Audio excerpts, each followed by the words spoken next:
नमस्कार दोस्तों, as knowledge point में आपका फिर से स्वागत है। क्या नेपाल नहीं चाहता भारत में गोरखा रेजिमेंट? दोस्तों, इस सेशन में हम लोग जानेंगे नेपाली नेताओं का भारत में गोरखा रेजिमेंट को लेकर क्या विचार है।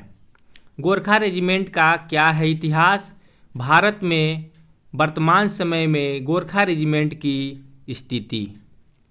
दोस्तों, अगर आप मेरे चैनल पर नए हैं तो मेरे चैनल को सब्सक्राइब कर लीजिए और साथ ही साथ बेल आइकन भी ज़रूर दबाइए ताकि आपके पास मेरे वीडियो का सबसे पहले नोटिफिकेशन पहुंच जाए और आप इसका लाभ उठा सकें।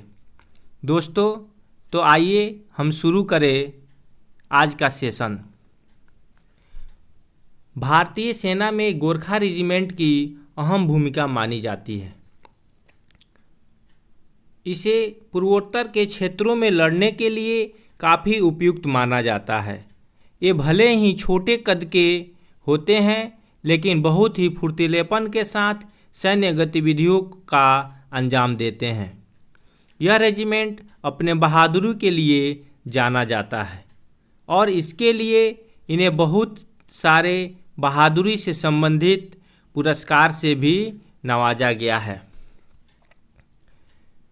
दोस्तों, नेपाल के विदेश मंत्री प्रदीप ग्यावली ने भारतीय सेना के गोरखा रेजिमेंट में नेपाली युवाओं को भर्ती होने पर आपत्ति जताया है। इन्होंने Nepal institute of international relations के द्वारा आयोजित एक सेमिनार में हिस्सा लेने के दौरान कहा है कि भारतीय सेना में गोरखा भर्ती अतीत की विरासत है। नेपाली युवाओं के विदेश जाने का पहला रास्ता था। अतीत में इसके चलते समाज में नौकरियां पैदा हुई, लेकिन बदले हुए संदर्भ में इसके कुछ प्रावधान संदिग्ध है। दोस्तों, हम बता दें कि नेपाल के यह पहले ऐसे नेता नहीं हैं जिन्होंने भारतीय सेना के गोरखा रेजिमेंट में नेपाली युवाओं की भर्ती पर आपत्ति जताई है या प्रश्न उठाया है। इसके पहले भी बहुत सारे नेपाली नेता जो है इसको लेकर के और विवादास्पद बयान दे चुके हैं। भारत नेपाल के बीच इस समय संबंध बिगड़ते भारत और नेपाल के बीच वर्तमान समय में रिलेशन जो है वह बिगड़ते हुए दिखाई दे रहा है।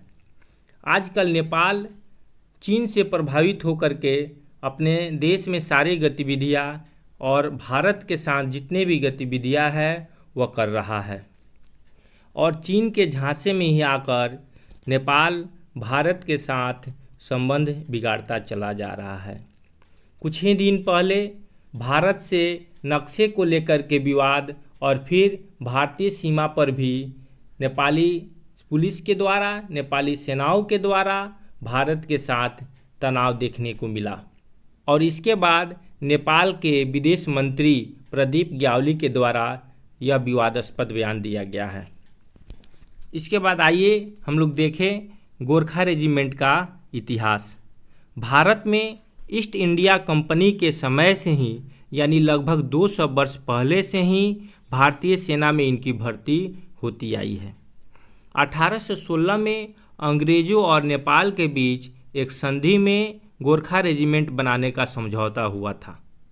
1947 में भारत, नेपाल और ब्रिटेन के बीच एक त्रिपक्षीय समझौता हुआ। यानी जब भारत स्वतंत्र होने लगा तो उस समय भारत, नेपाल और ब्रिटेन के बीच एक समझौता हुआ और इस समझौता के तहत 6 गोरखा रेजिमेंट को भारतीय सेना में सम्मिलित किया गया। बाद में एक और रेजिमेंट को जोड़ दिया गया। इस प्रकार भारत में अभी 7 गोरखा रेजिमेंट हैं। वर्तमान समय में नेपाल में गोरखा रेजिमेंट के भर्ती के लिए 3 केंद्र बनाए गए हैं, जहां से गोरखाओं का भारत के सेना में गोरखा रेजिमेंट में भर्ती होता है। इस रेजिमेंट में 30,000 सेना के जवान हैं और भारत सरकार लगभग 3,000 करोड़ रुपया गोरखा सैनिकों के पेंशन के लिए प्रति वर्ष नेपाल भेजती है। तो दोस्तों, हम समझ सकते हैं कि गोरखा रेजिमेंट जो है वह भारत के लिए कितना इम्पोर्टेंट है और भारत में कितने वर्षों से भारत की गोरखा रेजिमेंट जो है सेवा करते आ रहे हैं। दोस्तों, अगर ये वीडियो अच्छा लगा हो तो मेरे चैनल को सब्सक्राइब कीजिए, लाइक कीजिए तथा साथ ही साथ कमेंट भी ज़रूर कीजिए। धन्यवाद।